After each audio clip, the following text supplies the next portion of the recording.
Alors, j'avais prévu de ne parler que de choses gays, donc pas de guerre en Ukraine, pas de, enfin de rien de triste, mais en fait je viens de me rappeler que quand même quand on parle de géopolitique de l'eau, il y a un moment il faut qu'on parle un peu de changement climatique, donc ce sera pas complètement gay, mais je vais essayer de rendre la conférence d'aujourd'hui la moins déprimante possible. Voilà. Donc, alors, je viens d'Antony. J'ai pris le RERB.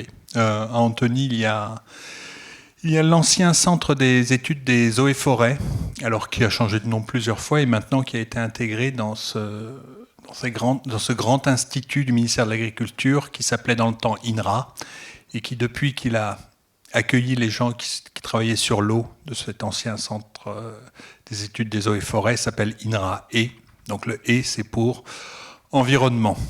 Mais je ne vous parlerai pas beaucoup d'agriculture parce que ce n'est vraiment pas ma spécialité. Aujourd'hui, je vais vous parler d'eau, d'eau dans le monde, des raisons et je vais essayer de voir avec vous quelles sont les raisons pour lesquelles l'eau, finalement, c'est une ressource qui n'est vraiment... C'est une ressource naturelle, bien sûr, mais c'est une ressource naturelle pas comme les autres. Et les raisons pour lesquelles on ne peut pas la traiter comme du charbon et du pétrole. Alors, oui, j'ai fait ça.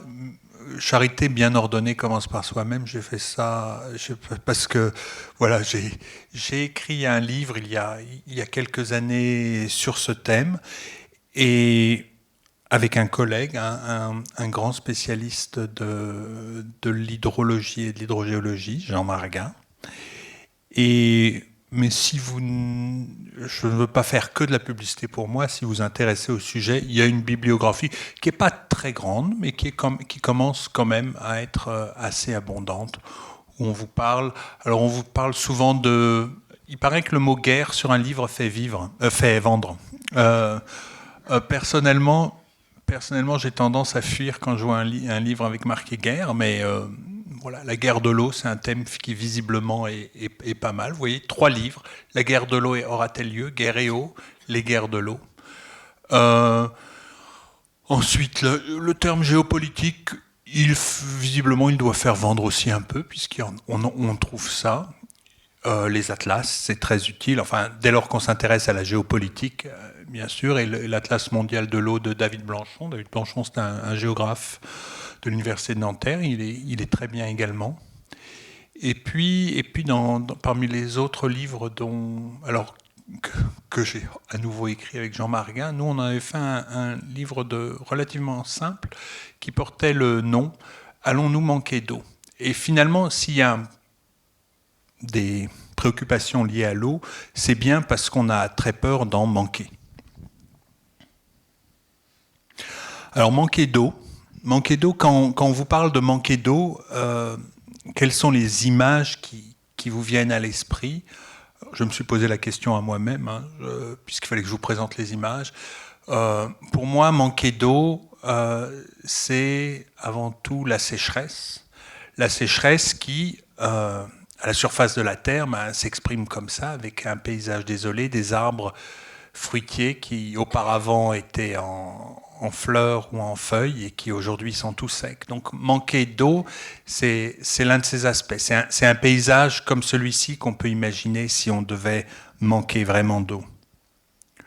Alors, de façon un peu plus, disons, encore pire, il y a des endroits encore plus arides où manquer d'eau, ça pourrait être arriver à un puits avec ses dromadaires et finalement essayer de prélever de l'eau et qu'il n'y ait plus d'eau dans le puits.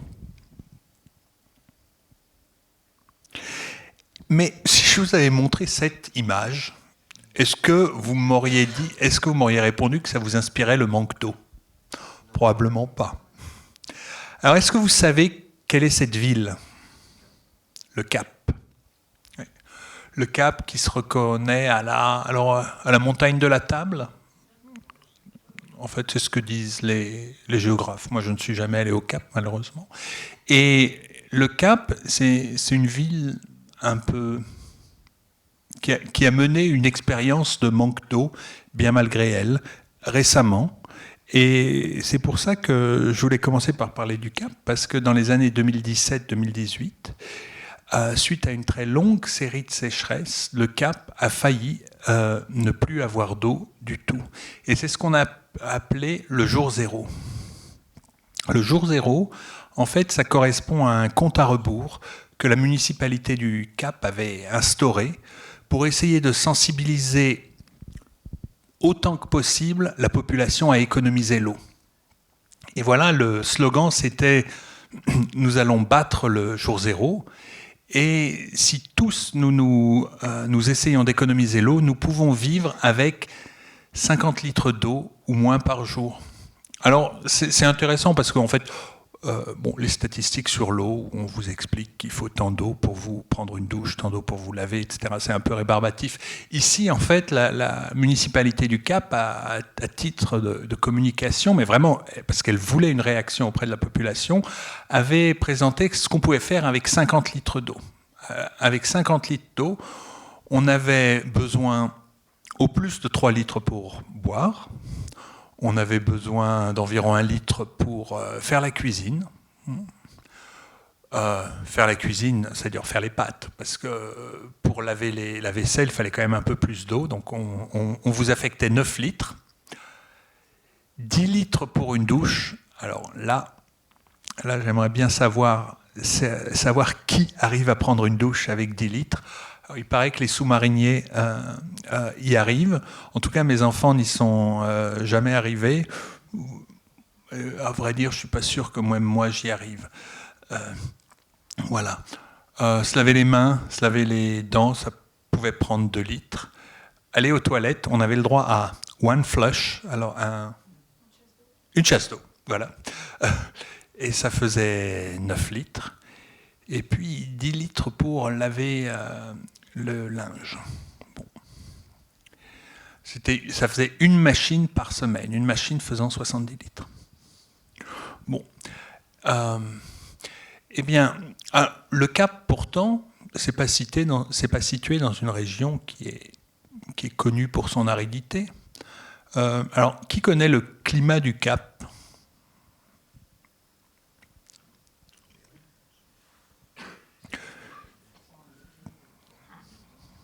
Qu'est-ce qu'on fait venir du Cap, de la région ? Qu'est-ce qui est bon là-bas ? Le vin, oui. Et en fait, le Cap a un climat typiquement méditerranéen. Juste la petite région autour du Cap. Vous savez que les climatologues, ils sont parfois bizarres. Par exemple, si vous demandez à un climatologue quel est le climat méditerranéen le plus pur, il vous parlera de la Basse-Californie et du Chili. Et donc, en fait, la Basse-Californie, c'est à peu près à nos latitudes, et le Chili et le Cap, et puis le sud de l'Australie sont également à peu près à la même latitude.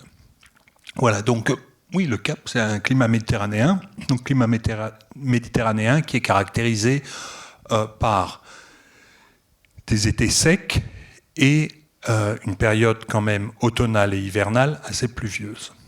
Alors, et ce qui permet d'avoir quand même pas mal d'eau dans les rivières, si on peut la stocker pas mal d'eau en réserve, parce qu'en fait, voilà, la demande en évaporation et la proposition de la nature sont en opposition de phase. Donc, il pleut quand il fait froid, donc après avoir rechargé les sols, la pluie finit par rejoindre les rivières, et quand il y a beaucoup d'énergie solaire pour évaporer cette eau, il ne pleut plus.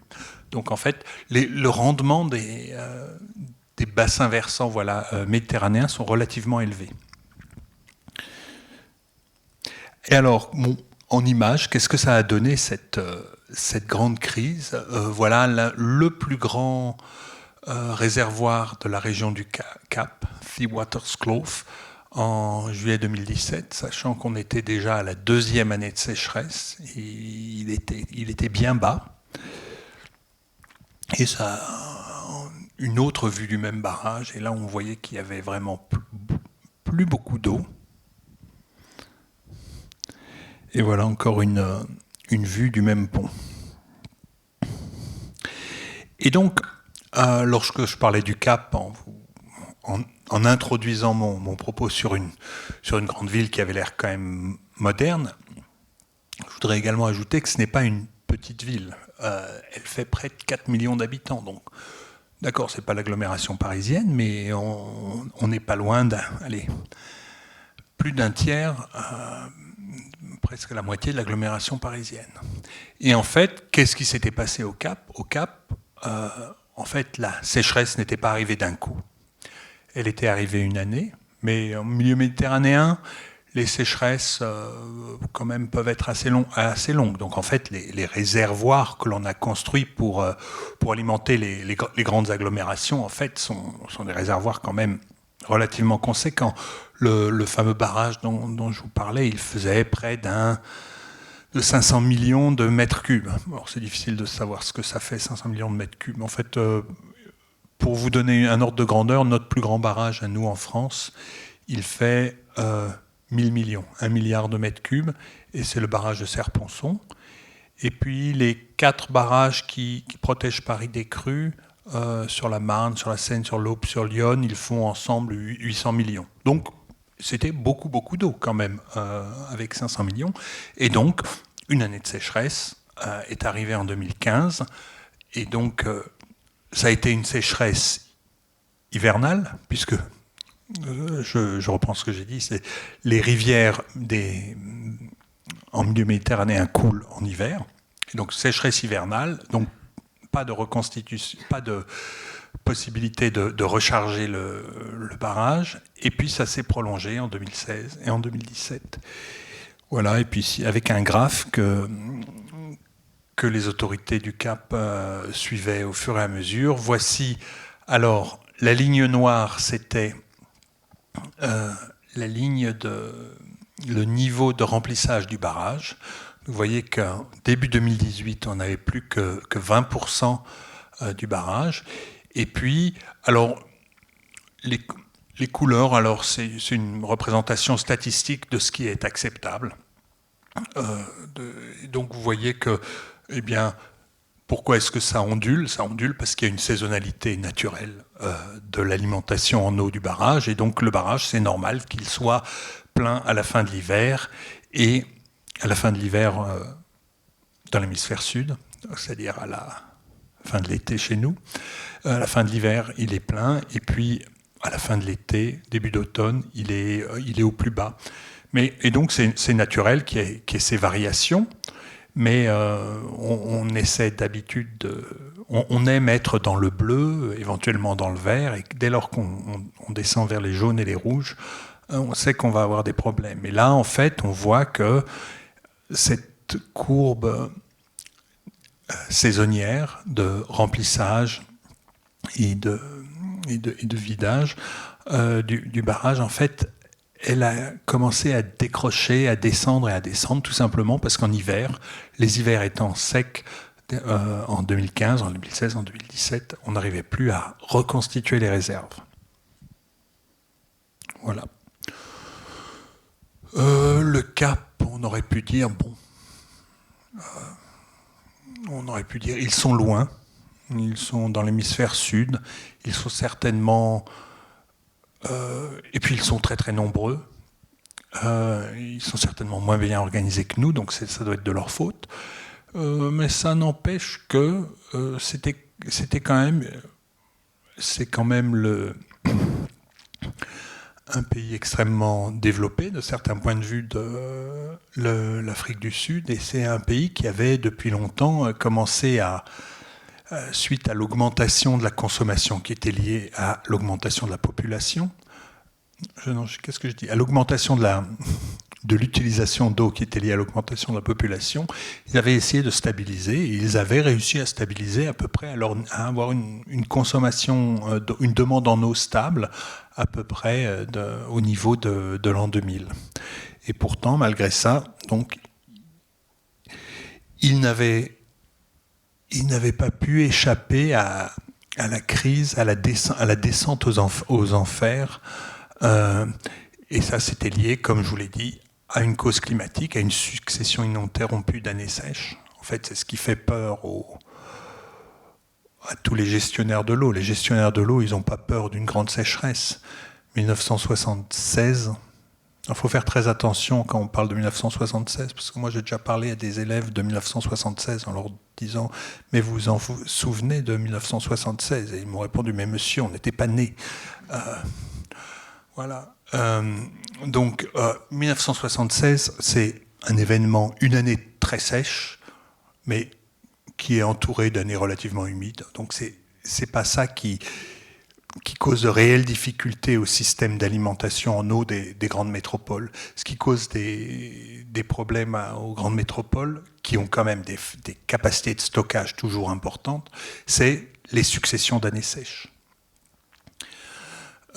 Bon, et puis bien sûr, il faut en parler quand même, c'est que voilà, toutes les villes du monde, et le Cap en particulier, eh bien, elles sont sujettes à une croissance de la population urbaine. Et dans ce cas-là, c'est vrai qu'elle a été très soutenue, puisque l'Afrique du Sud, du temps de l'apartheid, avait quand même une politique qui visait à contenir l'immigration des populations noires en ville et à les garder dans des États périphériques, dans des banlieues périphériques. Et avec la fin de l'apartheid, tout ça, c'est fini. Et puis, il ne faut pas oublier que voilà, le Cap est connu pour son vin aussi. Et donc, en fait, les réservoirs qui entourent le Cap, en fait, livrent également de l'eau à l'agriculture. Parce qu'en France, alors jusqu'à très récemment, en fait, irriguer la vigne, c'était interdit, en général toléré, mais interdit, alors que dans un très grand nombre de villes du monde, de pays du monde, en fait, on irrigue la vigne et on en fait du très bon vin. En Australie, en Afrique du Sud, on fait du très bon vin. Pas aussi bon qu'en France, mais quand même du très bon vin. Et donc, on peut faire et pour produire ce vin, on irrigue.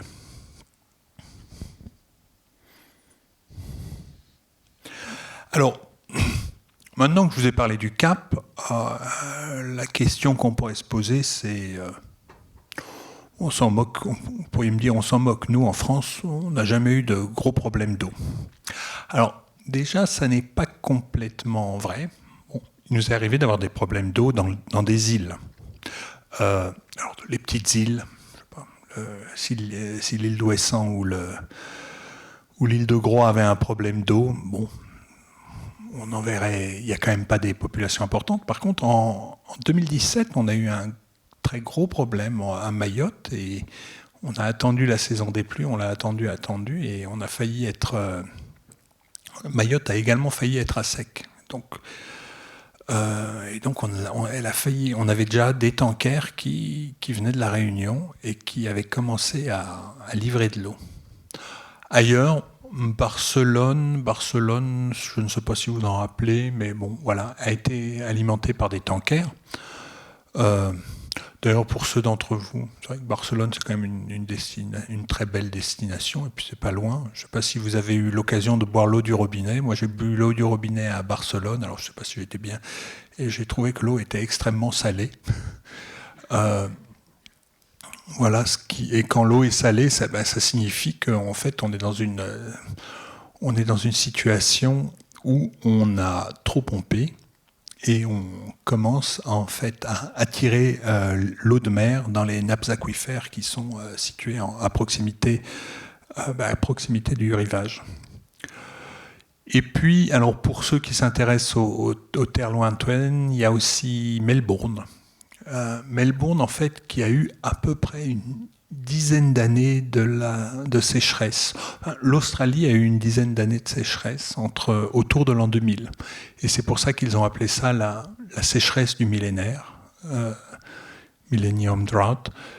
Voilà. Et si je vous montrais... Alors, c'était pas tout à fait aussi grave que ce que je vous ai montré sur les réservoirs en eau du Cap, mais là, le taux de remplissage des réservoirs de Melbourne, vous voyez que pendant une dizaine d'années, il est resté très très bas et il a atteint moins d'un quart à la fin des années 2010. Et c'est le moment qu'ont choisi les autorités municipales pour faire construire une grande station de désalinisation d'eau de mer. Alors, je crois que c'est Veolia qui l'a construite pour eux, justement parce que c'était devenu vraiment critique. Et depuis, malheureusement, il a recommencé à pleuvoir. Donc la station de désalinisation d'eau de mer ne fonctionne que quelques jours par an pour être sûr qu'elle est bien fonctionnelle. Et pour finir avec ce petit tour des villes du monde, pour vous... Alors, ouais, j'avais promis d'être gai. Non, ça c'est un peu déprimant. Bon, on va passer vite. Alors, mais quand même, je ne veux pas vous déprimer complètement, mais si vous regardez les perspectives de croissance urbaine, et ça, c'est pas des chiffres, c'est pas moi qui les ai inventés, c'est les Nations Unies qui donnent des chiffres de croissance de la population. Vous voyez que les seules villes qui croissent lentement sont les villes d'Europe. Et partout ailleurs dans le monde, on a du jaune, de l'orange et du rouge. Et donc on a une explosion de la croissance urbaine.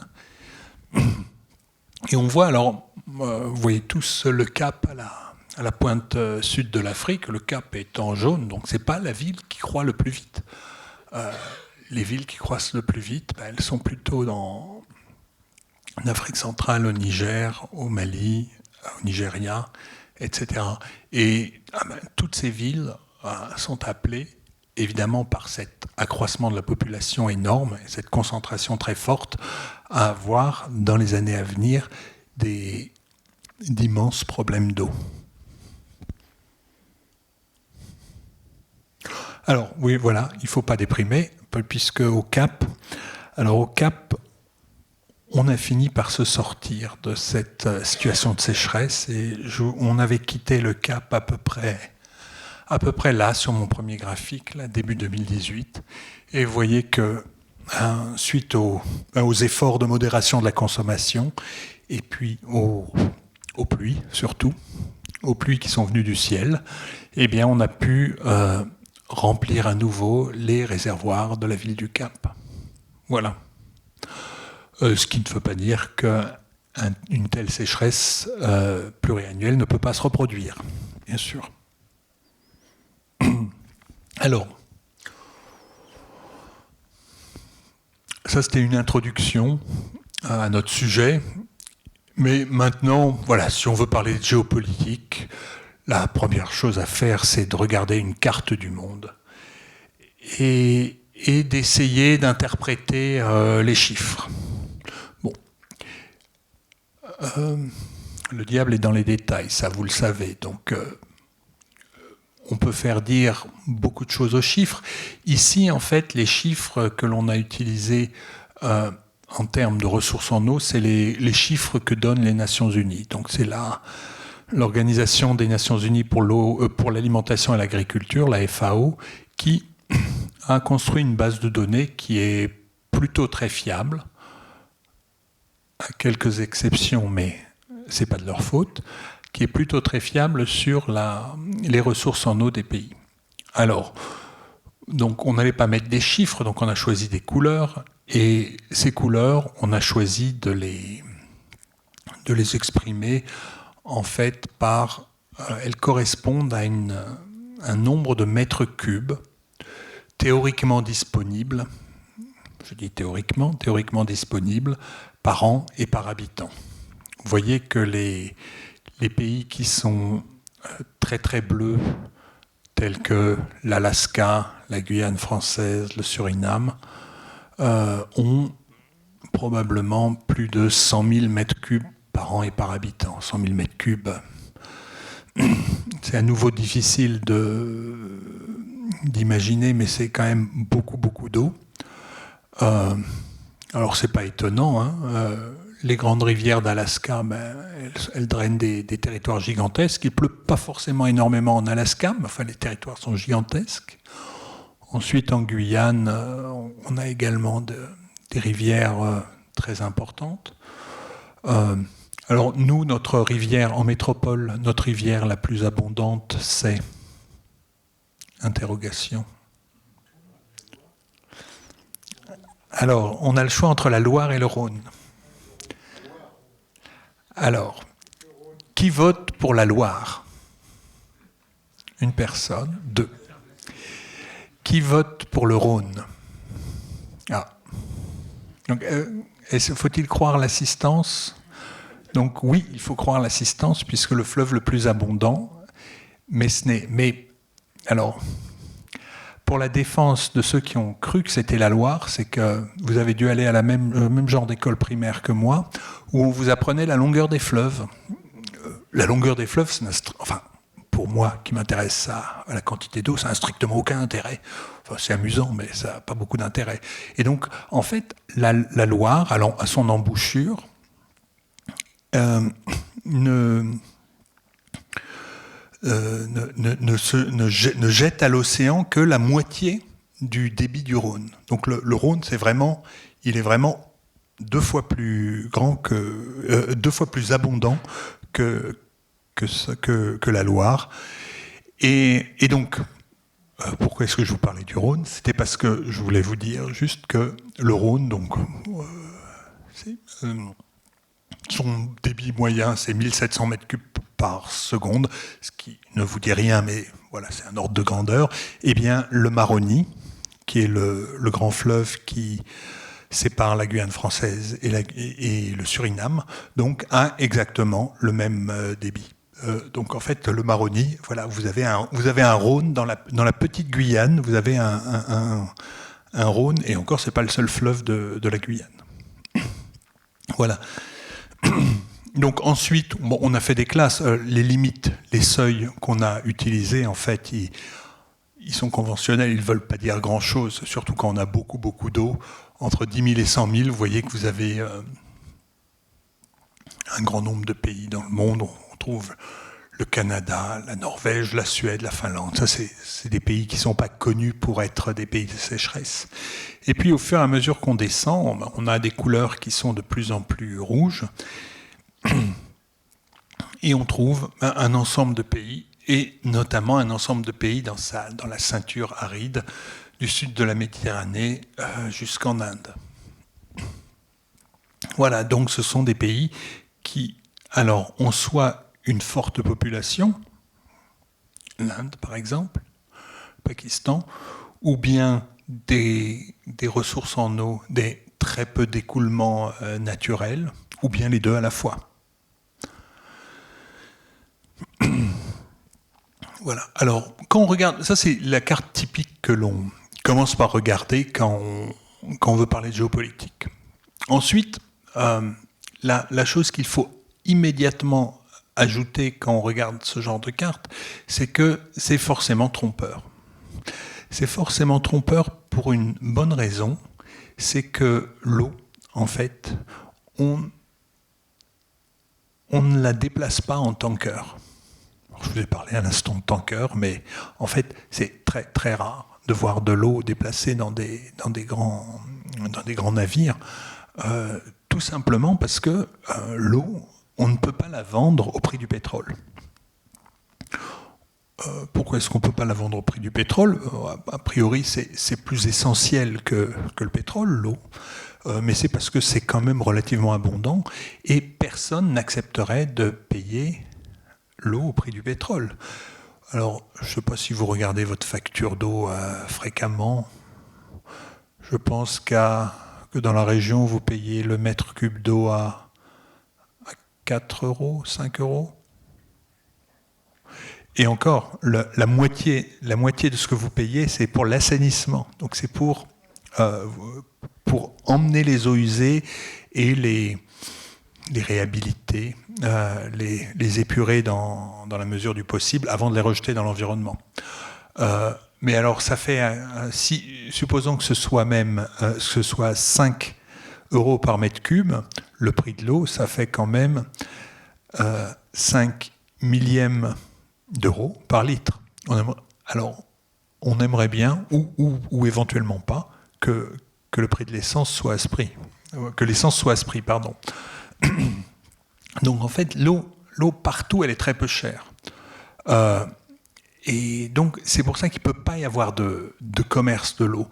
Moi, quand j'étais enfant, probablement certains d'entre vous étaient enfants en même temps, et on parlait sans arrêt d'aller chercher des icebergs pour faire verdir le désert. Ensuite, on avait compris que probablement l'iceberg il serait en grande partie fondu en arrivant.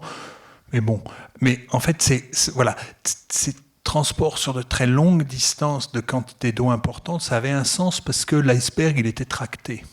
Et finalement, en fait, quand vous tractez même quelque chose de très lourd, eh bien, en fait, vous avez besoin de relativement peu d'énergie. Ça, c'est ce qu'ont compris tous ceux qui ont construit des canaux. Les canaux, dans le temps, avant que les péniches soient à moteur, les péniches, elles étaient tirées par des chevaux ou tirées par des mariniers, des gens qui s'attelaient. Et donc, une personne, si elle était un peu costaud, pouvait faire avancer, alors pas rapidement, mais quelque chose extrêmement lourd, tout simplement, parce que c'était posé sur l'eau et ça glissait, il y avait très peu de résistance. Voilà. Donc, alors, une fois qu'on a dit attention, l'eau, ça ne se transporte pas, eh bien, la réflexion qu'on a envie de faire, c'est oui, mais là, vous avez représenté des pays gigantesques, et le fait qu'en moyenne, ils aient des quantités importantes d'eau ne signifie pas que localement, ils ne peuvent pas manquer d'eau. Regardez, la France, elle a une belle couleur bleu clair. Est-ce que la disponibilité de l'eau en France est toujours bonne? Non. Et est-ce qu'on fait des transports d'eau par canot ou par oléoduc? Non. La ville de Paris, elle va chercher l'eau très très loin depuis le 19e siècle. Et ce très très loin, c'est combien de kilomètres d'après vous? C'est moins de 200, hein, c'est une centaine, entre 100 et 120, etc. En fait, ça n'est rien du tout. On a été chercher de l'eau très loin à une époque où on ne savait pas désinfecter l'eau. Donc les traitements à l'ozone, au chlore, en fait, de l'eau de Seine, ils n'étaient pas connus. Et donc on a été obligé d'aller chercher de l'eau pure, là où on la trouvait. Mais finalement, on est allé très peu loin. Alors, peut-être que la Chine a des transports d'eau sur des plus grandes distances, mais la Chine, c'est un pays extrême, mais finalement, dans tous les autres pays, l'eau, c'est une ressource locale. C'est une ressource locale, sauf dans un cas en fait où la nature nous procure le moyen de transport, le moyen d'acheminer l'eau. Et le moyen d'acheminer l'eau que la nature nous procure, c'est assez souvent une rivière ou un fleuve.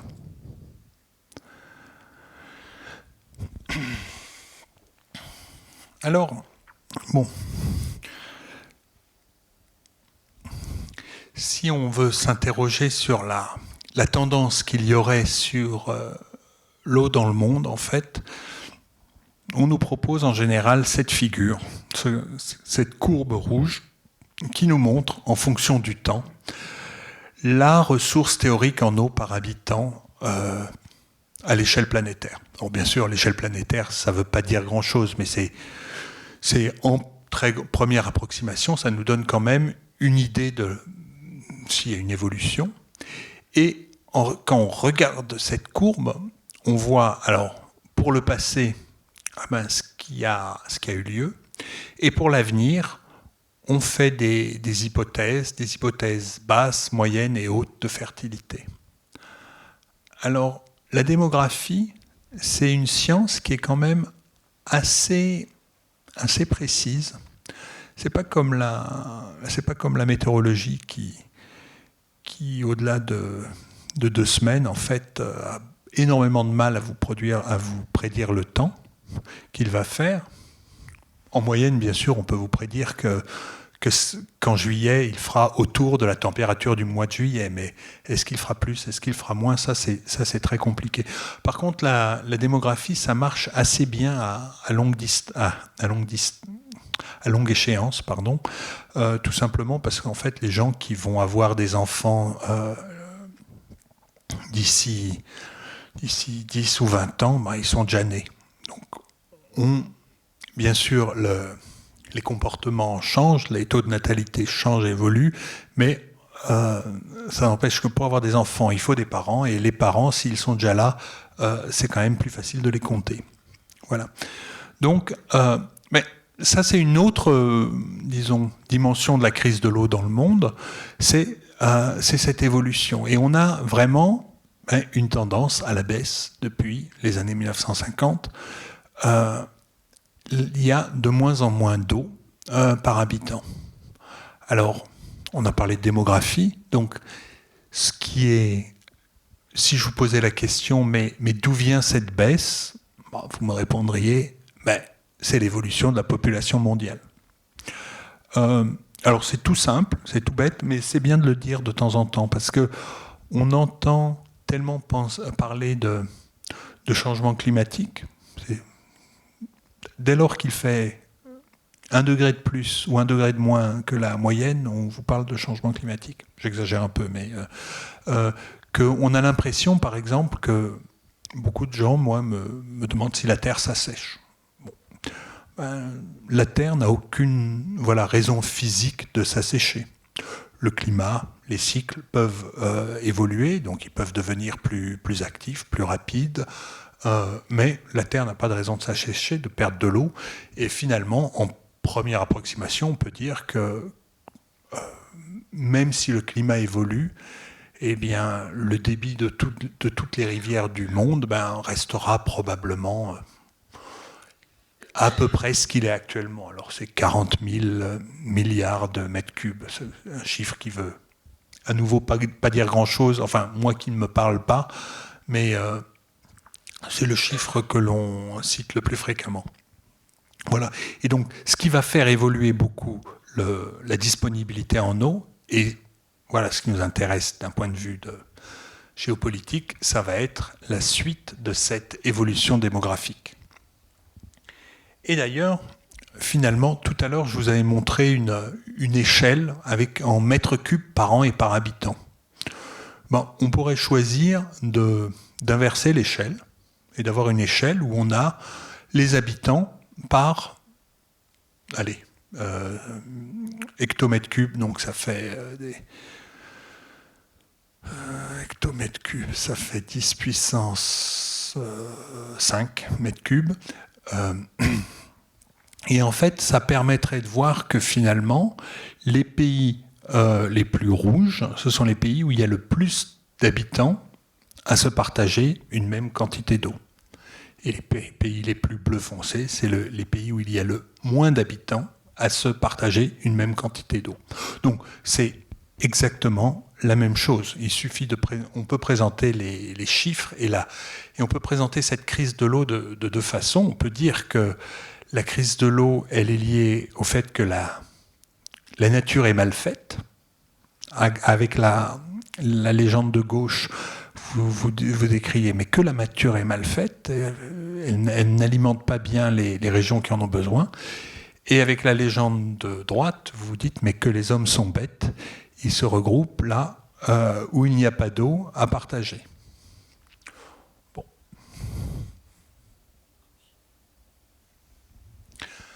Et alors, si on s'intéressait à la répartition de l'eau dans le monde et qu'on voulait lier des quantités d'eau à des territoires, on pourrait essayer de déformer la carte du monde. Donc j'espère que vous reconnaissez à peu près les grands pays.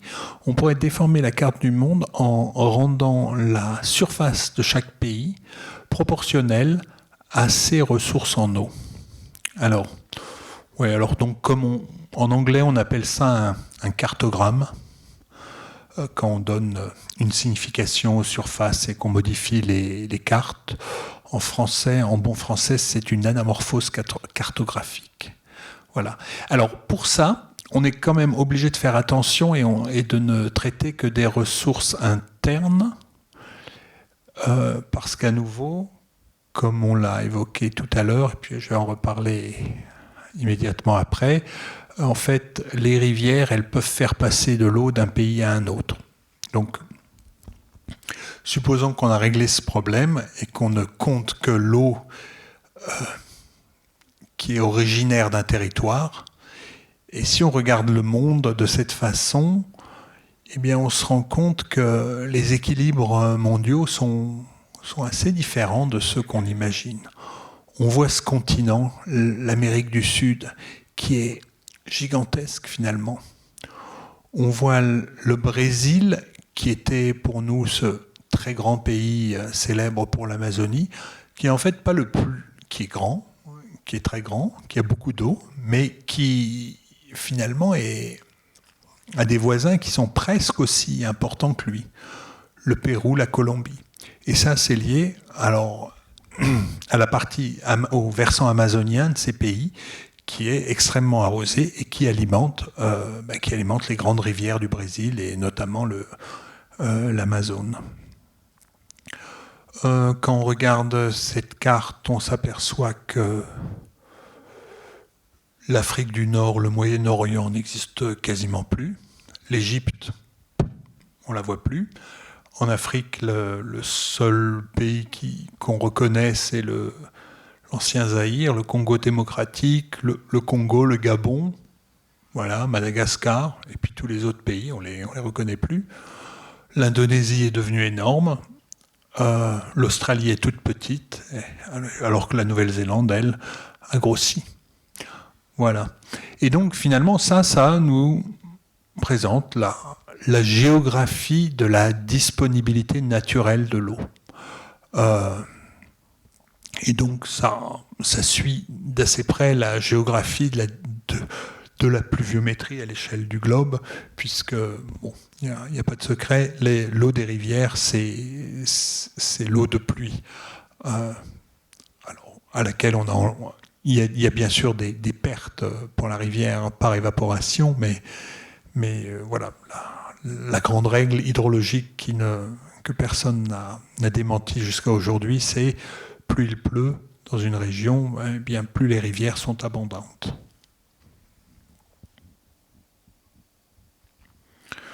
Voilà. Et donc, je vous disais, bon, tous ces chiffres, ils pourraient vous faire... oui, vous pourriez me dire, mais d'où viennent ces chiffres et peut-on faire confiance à ceux qui les produisent ? Alors, on peut leur faire quand même relativement confiance. Donc ça, c'est la base de données des Nations Unies, donc de l'Organisation pour l'alimentation et l'agriculture, la FAO, qui, pour chaque pays, aujourd'hui, a une vision quand même relativement fiable des quantités d'eau disponibles. À une exception, quand les rivières passent d'un pays à un autre. Parce qu'en fait, en termes de comptabilité, oui, parce que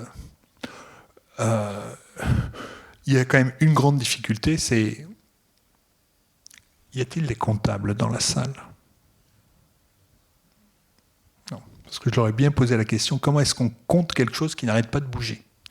Et finalement, l'eau, elle est mobile et elle traverse les frontières.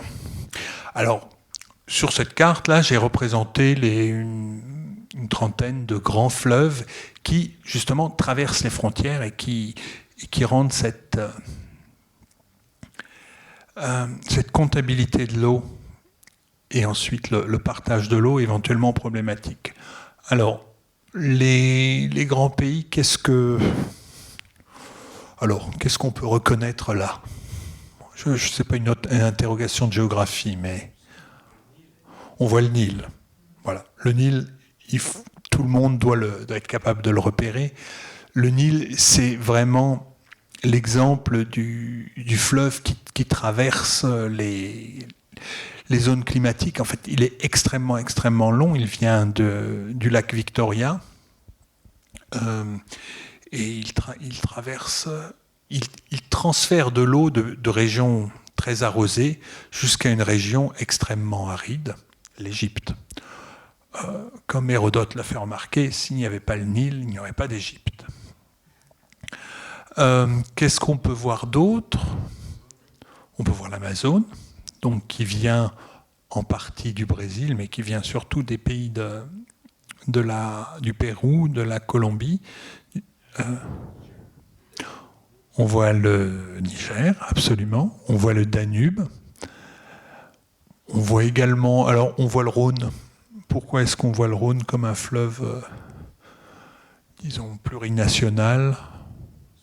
C'est la Suisse, parce qu'en fait, le lac Léman, il paraît qu'il faut dire le Léman, parce que le Léman, ça viendrait d'un mot pour lac. Donc dire lac Léman, ça consisterait à dire c'est comme si on disait lac-lac. Bon. Et alors l'Indus, donc le Léman, pardon, qui prend sa source en Suisse, non, le Rhône prend sa source en Suisse et puis il traverse le Léman.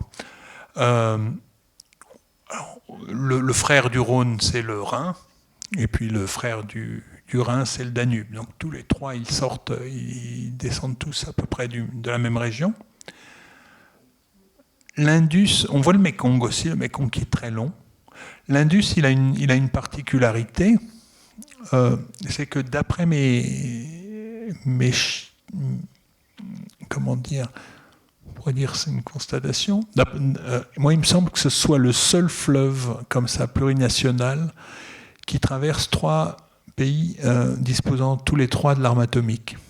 Donc ça, c'est pas pour vous remonter le moral, mais la Chine, l'Inde et le Pakistan, qui se partagent le bassin de l'Indus, sont 3 puissances nucléaires. Et ça fait pas sourire, puisque notamment l'Inde et le Pakistan se sont séparés dans des conditions extrêmement tragiques. La partition de l'Empire des Indes, c'est une partition qui a fait peut-être 1 million de morts. Donc 1 million de morts, les Indiens et les Pakistanais s'en souviennent encore. Et donc ils sont en état de guerre plus ou moins larvée en permanence. Voilà. On voit le Tigre et l'Euphrate, absolument. Non, le Mississippi, je pense qu'il est quasiment...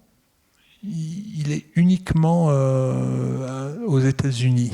Mais alors, aux États-Unis, on voit le Colorado, le Rio Grande. Le 6, ça doit être la rivière Columbia, mais parce qu'elle a un petit bout au Canada. Et puis on voit le Saint-Laurent qui descend des Grands Lacs et qui est partagé entre le Canada et les États-Unis. Il y a même entre Canada et États-Unis, il y a des tiraillements sur les partages de l'eau, notamment lié au fait que, alors je ne sais pas si ça apparaît bien sur cette carte qui est quand même pas extrêmement détaillée, par ici, vous avez une extrémité d'un des grands lacs qui est en limite de bassin versant et il suffirait d'un petit tunnel pour commencer à vider ce grand lac dont j'ai oublié le nom. C'est pas Ontario, c'est pas Huron. Celui du bas. Oui, ça doit être Michigan. Pour commencer à vider le lac Michigan vers le bassin du Mississippi, justement. Et ça, les États-Unis aimeraient bien le faire et les Canadiens sont très chatouilleux. Ils ne veulent pas en entendre parler. Voilà. Donc ici, ce que je disais sur sur la diapositive, c'est que voilà, les limites des pays, ce sont des limites politiques, et puis la nature a ses limites également. Et ici, c'est la limite des bassins des grandes rivières.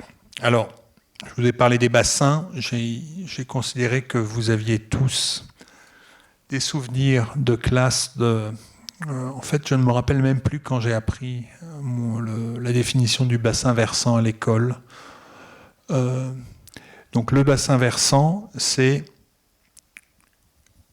Une surface. En fait, je ne me rappelle plus parce qu'il me semble qu'à l'école, moi, je n'apprenais que les sources. On vous parlait d'un fleuve, de sa source. Vous aviez la Loire. Alors, la Loire, je me rappelle même qu'elle avait plusieurs sources et qu'on n'était pas d'accord sur l'identité réelle de la source. Alors qu'en fait, une rivière, elle n'a pas de... Enfin, la source, c'est un point tout à fait particulier, mais qui n'a pas beaucoup d'importance, parce que la source de la Seine, je sais pas, il coule peut-être un demi-litre d'eau par seconde, et ça n'a rien à voir avec la quantité d'eau qui coule à Paris. Donc en fait, ce qui est bien important, c'est la surface, c'est pas le point, c'est la surface qui alimente la rivière. Donc sur cette surface, vous avez une surface de captation pour les eaux de pluie, la neige, les précipitations, et c'est vraiment cette surface qui fait le débit de la rivière. Voilà. Et donc il y avait cette animation. Donc l'important, une fois que vous avez défini la surface du bassin versant, donc avec ses limites, les limites du bassin versant, c'est ce qu'on appelle soit ce sont des lignes de crête, on appelle ça aussi la ligne de partage des eaux. Eh bien, vous pouvez définir la quantité de précipitations qui s'abattent. Bien sûr, toute l'eau qui tombe en fait ne s'écoulera pas. Hein. Vous avez une grande partie qui est stockée dans le sol et puis qui sera évaporée par les plantes notamment. Et puis vous en aurez quand même une partie qui s'écoulera dans la rivière et qui sortira de cette surface. Voilà pour le bassin versant. Et comme je me suis dit que comme j'en parlais très fréquemment, il fallait peut-être que je définisse ce que c'était. Alors, maintenant revenons sur cette question d'eau voyageuse, parce que ce n'est pas bien sûr le seul problème géopolitique lié aux ressources en eau, mais c'est l'un des grands problèmes géopolitiques. C'est que, naturellement, les rivières étaient là avant les frontières des hommes. Elles transportent de l'eau, elles la déplacent, et les frontières sont venues, en quelque sorte, alors non pas empêcher ce déplacement, parce qu'en fait on ne peut pas empêcher l'eau de s'écouler, il faudrait être capable d'en stocker des quantités extraordinaires, mais on peut... mais c'est un problème de comptabilité, et puis les problèmes de comptabilité, oui, vous savez tous, les bons comptes font les bons amis, les problèmes de comptabilité, ce sont des problèmes géopolitiques à part entière. Alors ici, sur cette carte, on présente une des conséquences de la carte des bassins versants internationaux que l'on a regardé tout à l'heure. On présente les pays qui sont plus ou moins dépendants de leurs voisins pour leurs ressources en eau, telles que les Nations Unies les a comptabilisées. Alors, bien évidemment, on voit l'Égypte. Voilà, l'Égypte est toute rouge. L'Égypte, elle est quasiment 100% dépendante de l'amont. Alors, elle est dépendante, mais elle n'est pas dépendante. Donc, le Nil vient du Soudan, entre en Égypte par le Soudan, mais le Soudan est également très dépendant, et il est dépendant d'un pays qui fait, alors je ne sais pas s'il fait la une des journaux.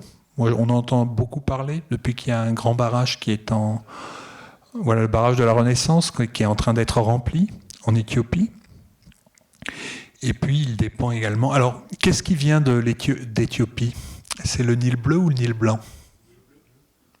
Bleu, vous êtes tous d'accord ? Ouais. C'est le Nil bleu qui vient d'Éthiopie, et le Nil blanc, lui, vient du lac Victoria et de la région des Grands Lacs. Voilà, donc l'Égypte est très dépendante, le Soudan est très dépendant. Ensuite, on a la Syrie qui est très dépendante en raison de l'Euphrate, oui. Donc l'Euphrate qui vient de Turquie. Le Pakistan est très dépendant. On a vu que l'Indus, donc qui est la grande rivière du Pakistan, vient des hautes montagnes de l'Himalaya en Chine via l'Inde. Et puis vous avez d'autres pays qui sont très dépendants. Bon, alors Turkménistan et Ouzbékistan qui sont très dépendants pour le Sir et l'Amou Daria, et je confonds toujours le Sir et l'Amou Daria, je ne peux pas vous dire lequel coule au sud, lequel coule au nord, mais en tout cas ce sont deux fleuves qui transportent l'eau des hautes montagnes du Pamir au Tadjikistan et d'Afghanistan et qui l'amènent vers la mer d'Aral, où elle n'arrive en général plus. Qu'est-ce qu'il y a d'autre ?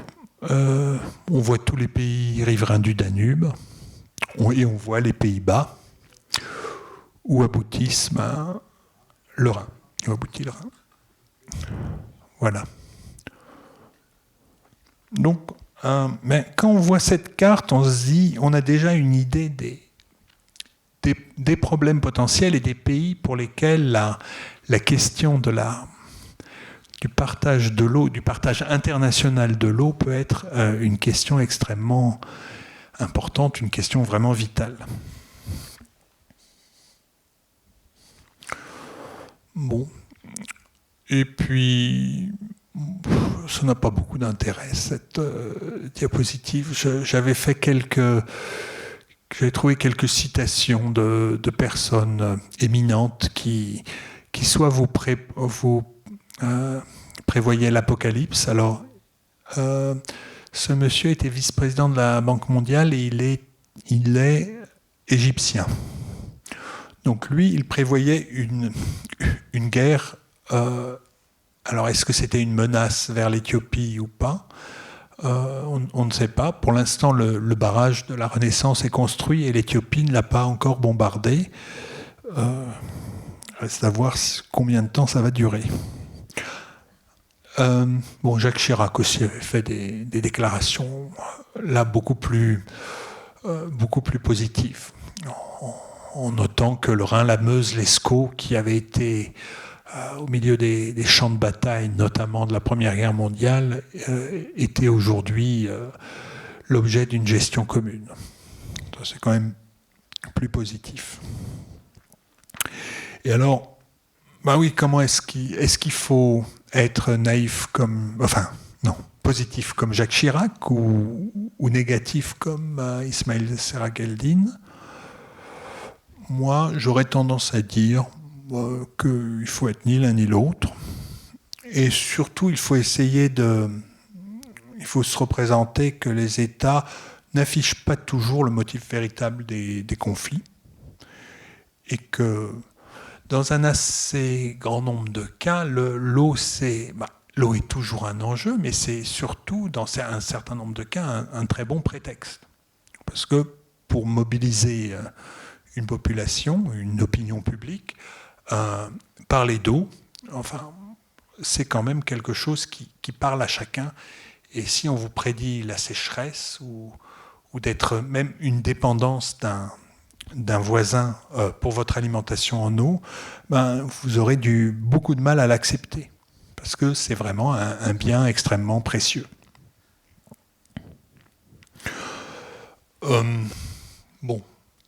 Une chose que vous connaissez tous les utilisations de l'eau. Hein. L'eau est douce et précieuse parce qu'on en fait énormément de choses. Peut-être qu'une chose qu'on a du mal à se représenter, c'est qu'il y a deux grands types d'usages. Il y a les usages de l'eau qui nécessitent un prélèvement. Alors si on veut avoir l'air chic, on utilise du latin, donc on dit c'est ex situ. Donc c'est des usages qui ont nécessité un prélèvement dans le milieu naturel.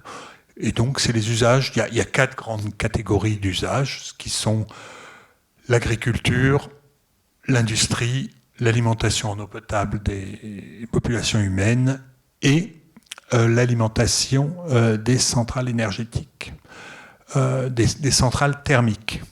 Alors, en fait, je dis thermique pour opposer ça aux centrales hydroélectriques qui ne consomment pas d'eau à proprement parler. Les centrales thermiques, elles peuvent être à charbon, elles peuvent être nucléaires, elles peuvent être à gaz ou à pétrole. Elles ont toutes besoin d'eau pour refroidir, disons, le système, et puis aussi parce que c'est essentiellement des turbines à vapeur que la chaleur fait tourner.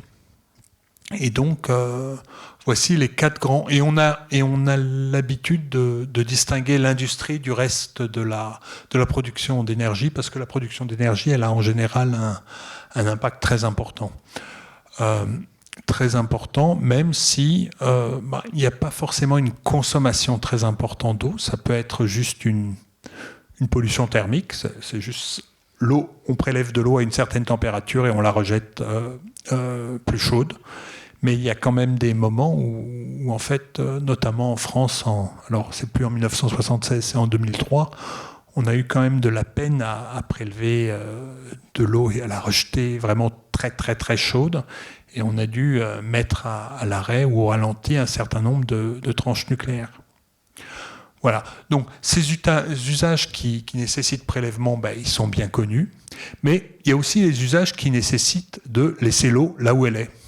Et le grand exemple de cet usage, c'est le transport fluvial. Le transport fluvial, je suis incapable de vous dire quelle est la consommation en eau d'une péniche, du fait qu'elle flotte. Et par contre, ce que je sais, c'est que si vous prenez l'eau, si vous la dérivez, vous l'utilisez dans un champ, etc., la péniche ne flottera plus. Voilà. Puis de la même façon, il y a des usages touristiques qui sont pas industriels, mais qui peuvent être importants économiquement également. Et tous ces usages, donc in situ, en fait, ils sont très difficiles à exprimer dans les statistiques. On peut les exprimer éventuellement en valeur de l'activité économique, mais on ne peut pas exprimer ça en mètres cubes par seconde. Et essentiellement, voilà, c'est pas une question de consommation d'eau, mais disons de contrainte de conservation des débits.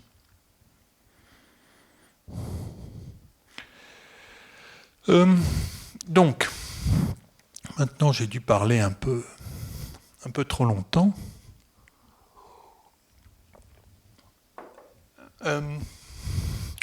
Je voulais, avant de finir et avant de discuter avec vous, aborder quelques idées préconçues. Alors, c'est pas toutes les idées préconçues possibles, mais parmi celles qu'on entend souvent, c'est qu'il y a beaucoup d'eau en France. Et c'est vrai qu'il y a beaucoup d'eau. Il y a beaucoup d'eau et finalement, il y a très certainement des ressources qui ne sont pas utilisées. Alors, la seule réponse en fait que l'on peut donner, qui n'est pas une interdiction d'utilisation, c'est que la notion de ressources non utilisées, en fait, elle est très relative. Et par exemple, alors tous ces poissons qui sont des espèces qui sont présentes dans la Seine utilisent d'une certaine façon déjà toute l'eau de la Seine. Certaines espèces ont notamment besoin de crues pour se reproduire parce que c'est dans des prairies inondées qu'elles vont pondre.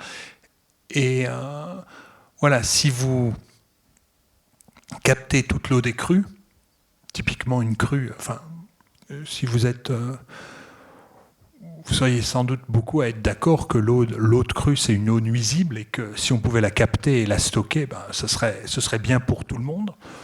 Et moi, je serais relativement d'accord avec vous, mais il faudrait quand même penser qu'il y a dans la nature des espèces, des écosystèmes qui utilisent cette eau et qui en font quelque chose.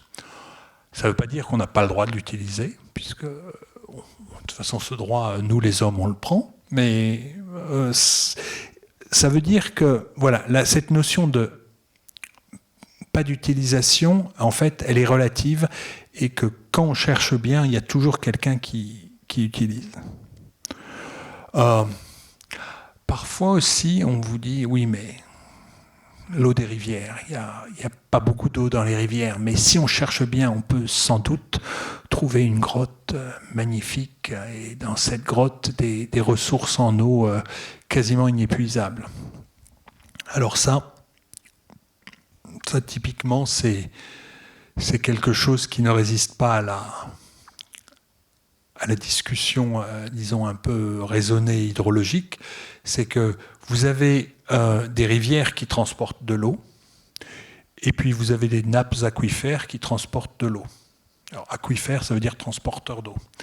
Et l'eau qui circule sous la terre et l'eau qui circule dans la rivière, en fait, c'est essentiellement la même eau.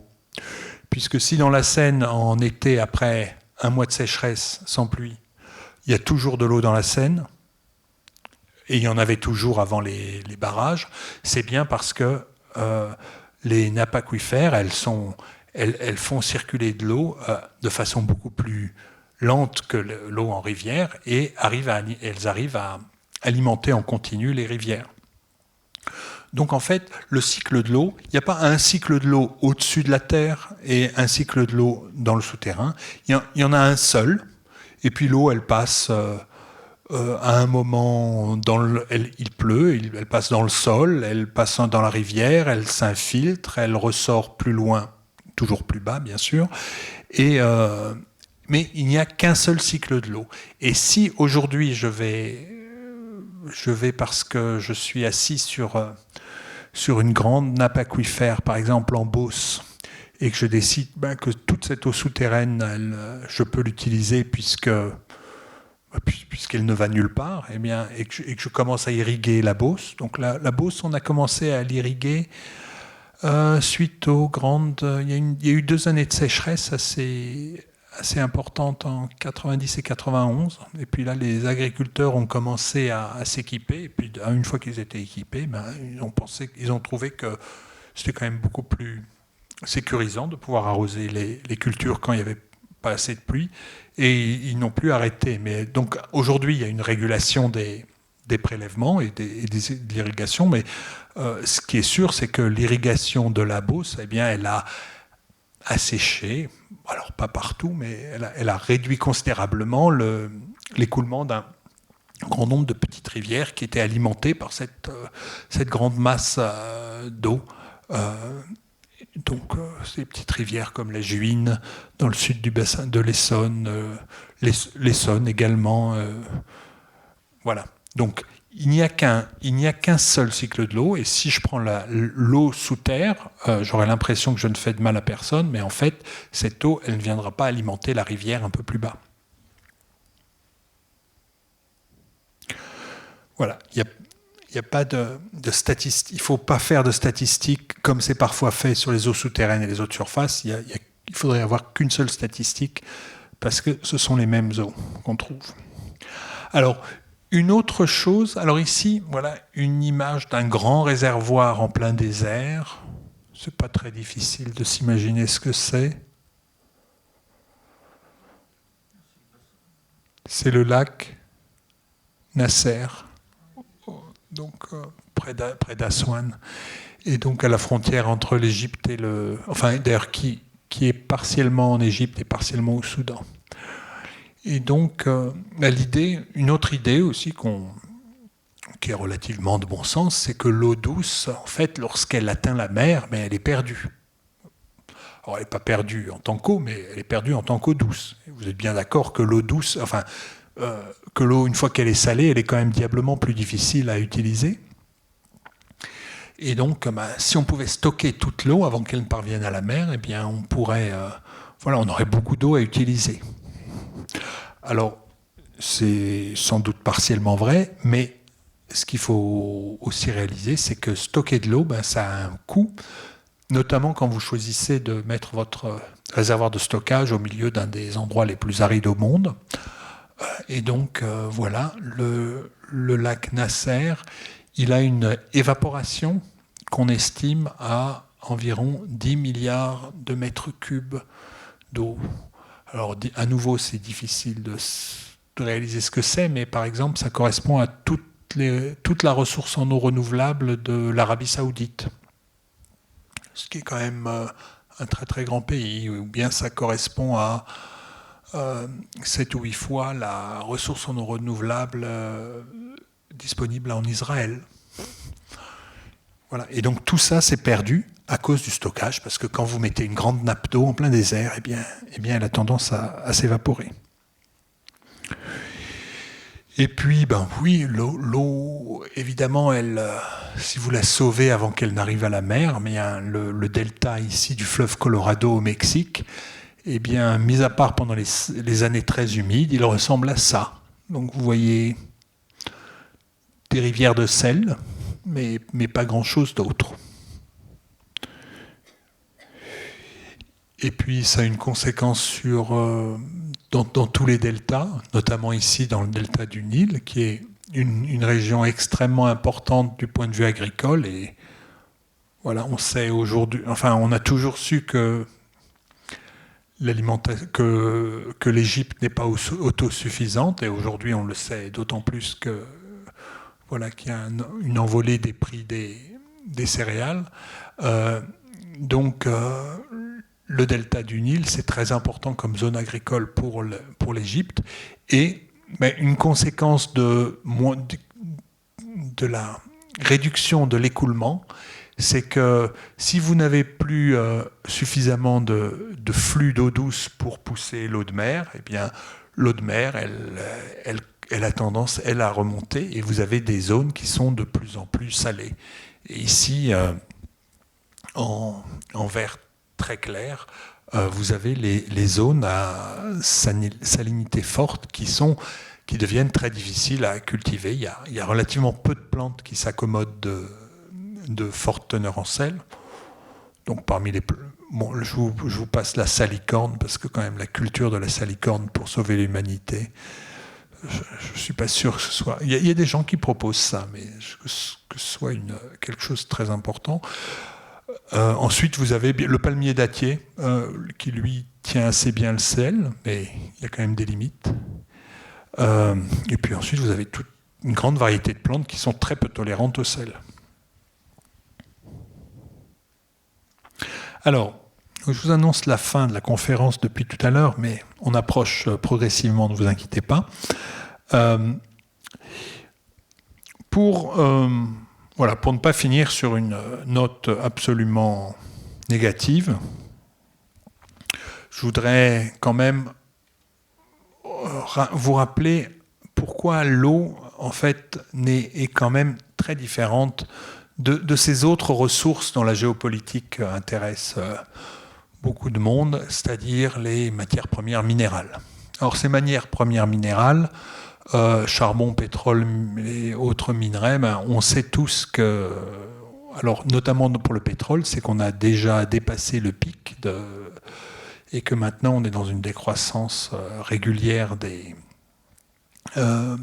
d'extraction du pétrole, donc on est en train d'épuiser la ressource naturelle.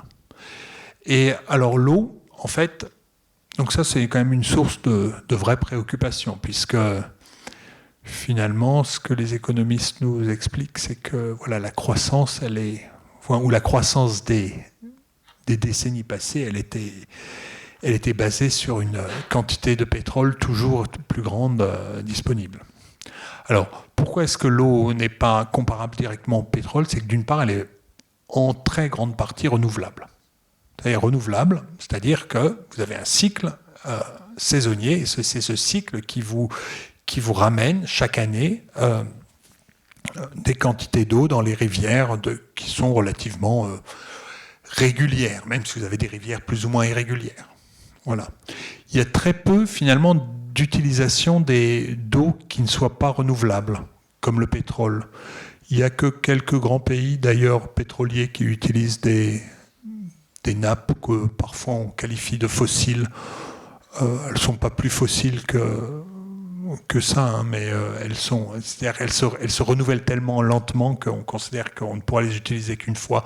Donc il y a des grandes nappes fossiles qui sont utilisées en Arabie Saoudite, en Algérie, et puis le grand pays de la nappe fossile, c'était la Libye, oui, et Muammar Kadhafi qui avait créé cette grande rivière créée par l'homme.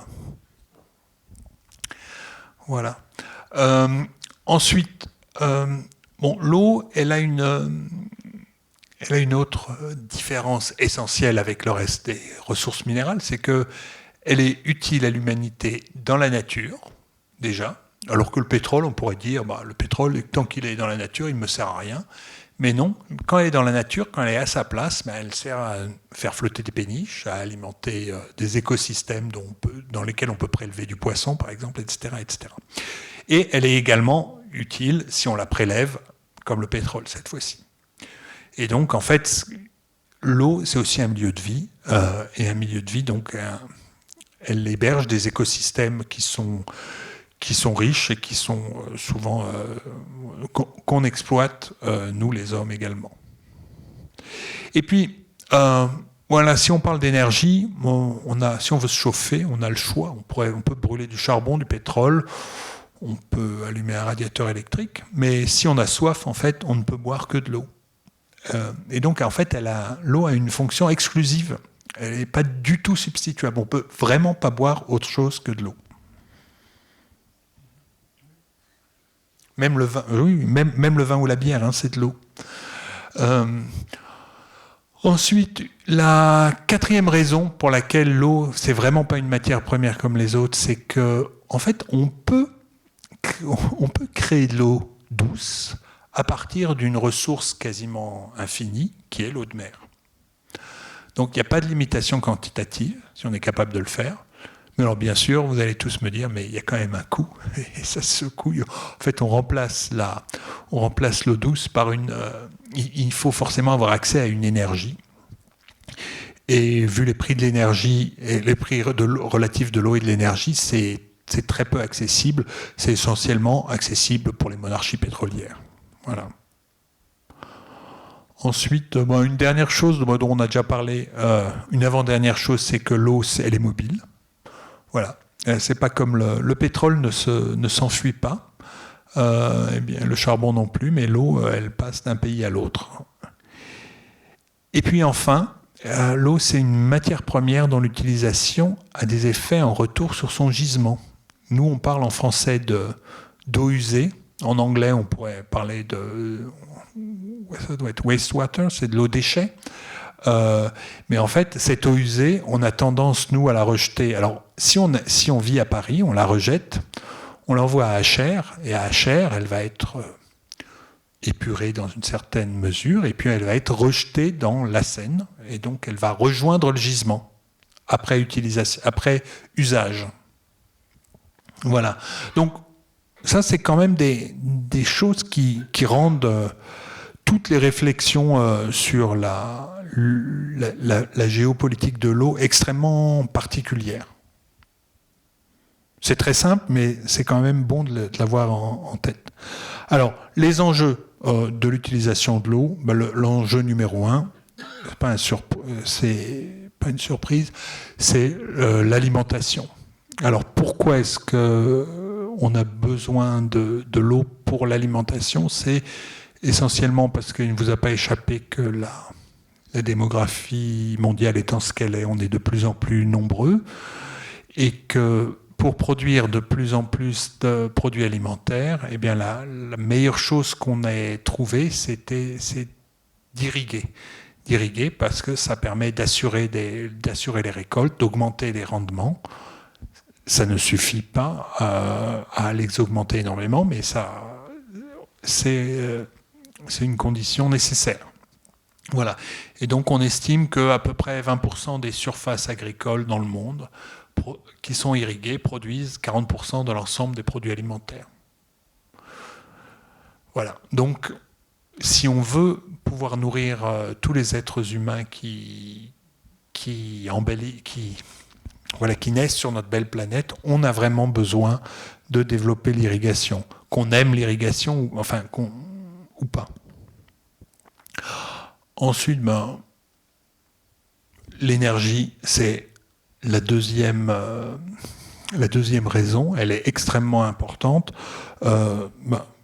D'une part, parce qu'il y a l'hydroélectricité. Bon, l'hydroélectricité, c'est pas énorme. Ça dépend des pays. Hein. Par exemple, en Norvège, c'est plus de 90% de la production. Mais en Norvège, il pleut sans arrêt et il y a des montagnes. Voilà. Dans le monde, on parle de 15-16%. Mais alors, ce qui est intéressant, c'est que les barrages réservoirs, ils permettent également de stocker de l'électricité. Et on parle souvent du problème des renouvelables, parce que c'est une production qui est qualifiée de fatale parfois, au sens où quand elle est produite, on ne peut pas la stocker, parce qu'on n'a pas les batteries pour le faire. Eh bien, en fait, il existe un moyen de stocker de l'électricité. C'est ce qu'on appelle en français des STEP, des stations de transfert d'eau par pompage. Voilà. Et EDF en a 2 grandes, et puis il y en a dans les pays voisins. Il y en a des très belles, alors notamment au Luxembourg.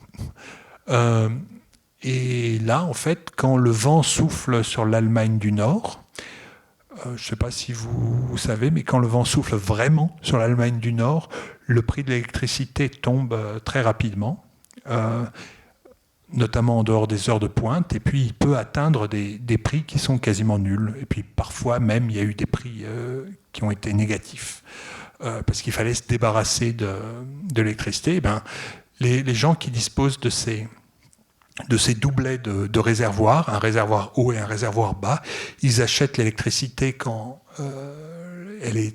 son prix est très bas, et puis ils stockent l'énergie potentielle. Alors bien sûr, le rendement, c'est pas on perd de l'électricité au passage, mais c'est pas grave si on l'a acheté très très peu cher, cette électricité, et on attend une heure de grande utilisation pour inverser l'écoulement de l'eau et renvoyer l'eau en bas, dans le réservoir du bas.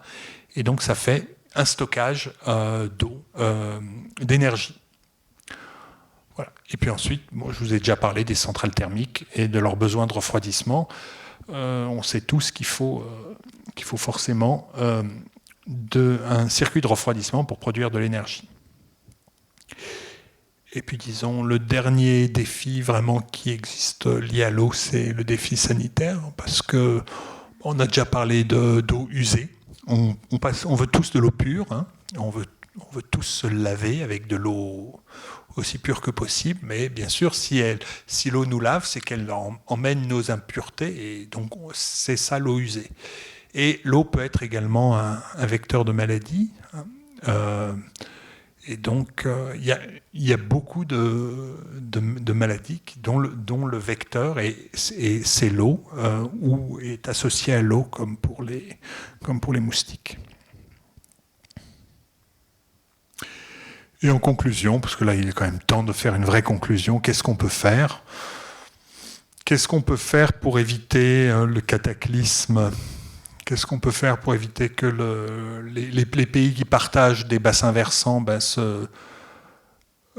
s'opposent ? Qu'est-ce qu'on peut faire pour éviter une guerre entre la France et la Suisse ? Sur les questions d'eau du Rhône, il faut toujours se méfier des Suisses. Il ne faut pas croire qu'ils sont faciles à battre. Voilà. Donc, la première chose à faire, c'est dans la mesure du possible, de mieux gérer les ressources existantes. Alors, non pas que quand on perd de l'eau, quand de l'eau s'infiltre, quand on utilise l'eau de façon dispendieuse, comme on dirait au Québec, et que beaucoup d'eau s'infiltre, elle est perdue. En fait, l'eau, on ne la détruit jamais. Hein. On la fait juste changer de phase. On a de l'eau liquide, la seule qu'on puisse utiliser, et on la transforme en gaz quand c'est les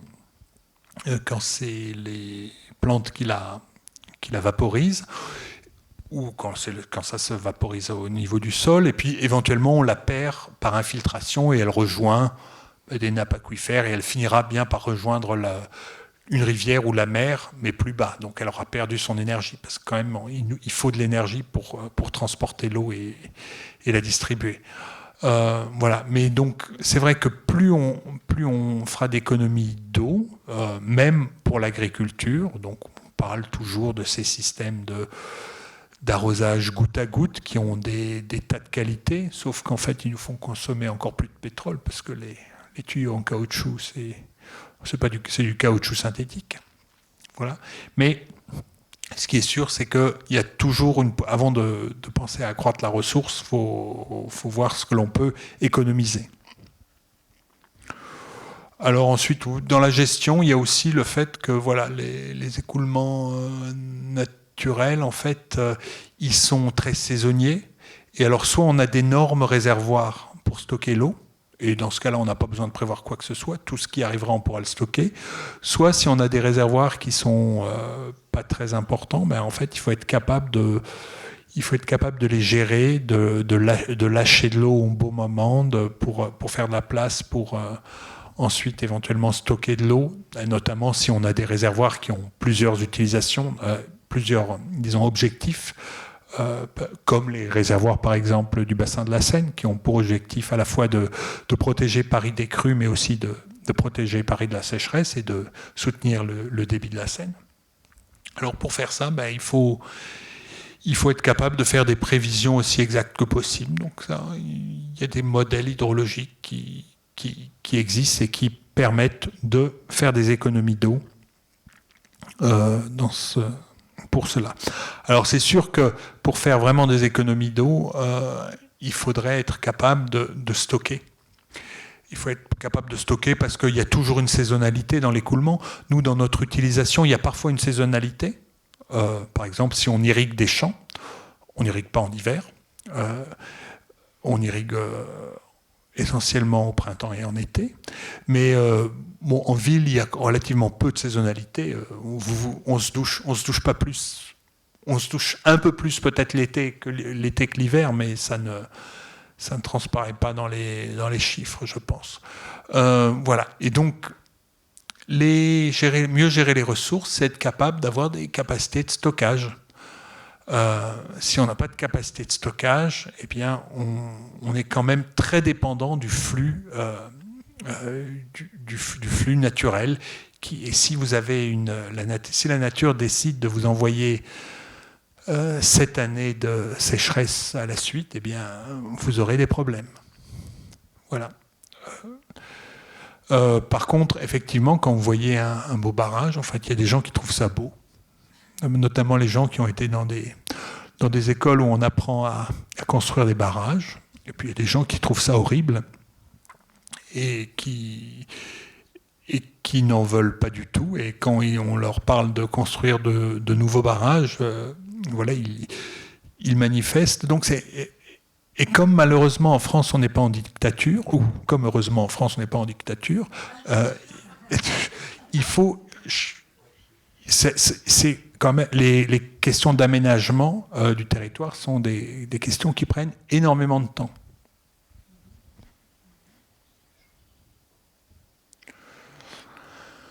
Alors, voilà, on n'est pas toujours obligé de transporter de l'eau. Hein.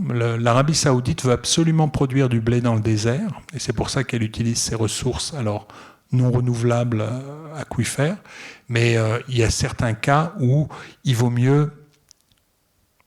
Excusez-moi, c'est un transparent que j'ai fait il y a longtemps. J'allais dire, il vaut mieux importer du blé de Russie et d'Ukraine que d'importer de l'eau.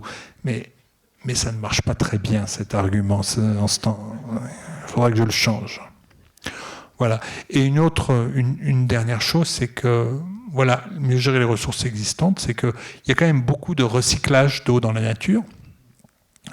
Voilà, ici vous avez des bassins d'aération d'une station d'épuration classique, et voilà, cette eau, elle va être rejetée. Et en fait, la pollution, la pollution, en fait, si on veut continuer à utiliser l'eau, il faut une grande quantité d'eau pour diluer la pollution. Et donc, moins vous polluez l'eau, moins vous avez besoin de dilution. Donc voilà, la dilution et la pollution sont deux facettes d'un même problème. Et le mieux, donc, c'est de polluer le moins possible. Puis ensuite, voilà, il y a des usines de dessalement d'eau de mer qui existent dans beaucoup d'endroits. Donc, depuis qu'on est passé du dessalement par distillation au dessalement par osmose inverse. Alors, osmose inverse, c'est juste une façon chic pour dire que on a des membranes qui sont imperméables au sel et qui ne laissent passer que l'eau, et donc qui, sous une certaine pression, permettent de faire couler de l'eau douce d'un côté de la membrane et de garder la saumure de l'autre côté, en fait, on a fait des vraies économies d'énergie. Alors, est-ce qu'on trouvera de nouvelles membranes ou de nouvelles techniques pour séparer le sel et l'eau? Ça, c'est sûr que si on y arrivait, toute baisse de la facture énergétique du dessalement, puisque la limite au dessalement, c'est bien le coût énergétique, en fait, permet d'alléger les problèmes d'eau d'un certain nombre de pays.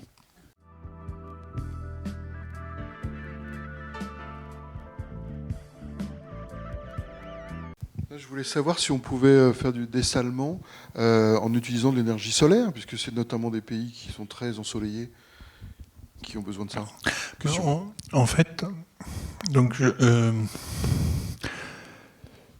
ne suis pas libyen, mais je sais que, voilà, moi, Muammar Kadhafi, quand il parlait de sa grande rivière créée par l'homme, il avait prévu qu'elle se ferait dans un sens, et puis que le sens s'inverserait à partir du moment où le dessalement de l'eau à partir d'énergie solaire tomberait à un prix suffisamment bas. Eh bien, il dessalerait et il renverrait l'eau dans le désert. Donc, le dessalement avec de l'énergie solaire, oui, de l'énergie. De toute façon, oui, pour les techniques membranaires, en fait, c'est le coût en énergie, il est lié.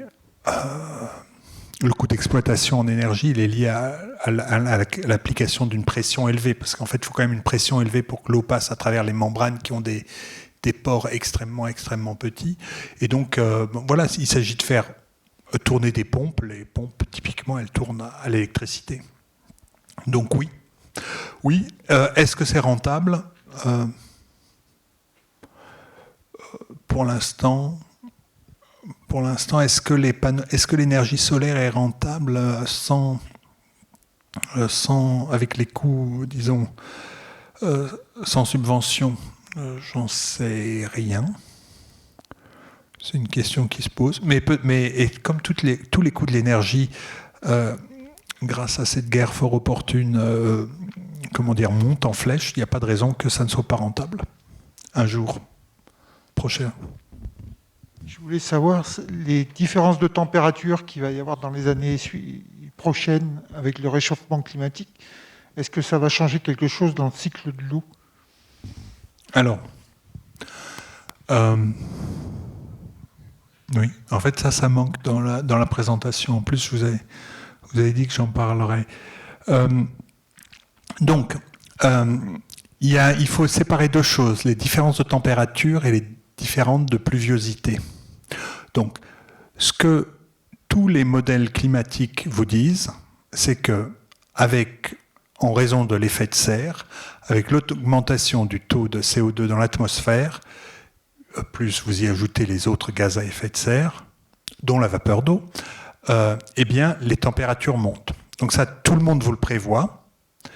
Et quand vous regardez les tendances actuelles, en fait, même les mesures depuis 50 ans vous montrent que vous avez une tendance à l'augmentation des températures. Donc, les températures, c'est pas l'augmentation des températures, le réchauffement climatique, c'est pas une hypothèse, c'est quelque chose qui a l'air extrêmement sûr. Alors, et donc ça a un impact sur le cycle de l'eau. Mais le deuxième facteur qu'il faut prendre en compte et qui est plus important que la température pour le calculer,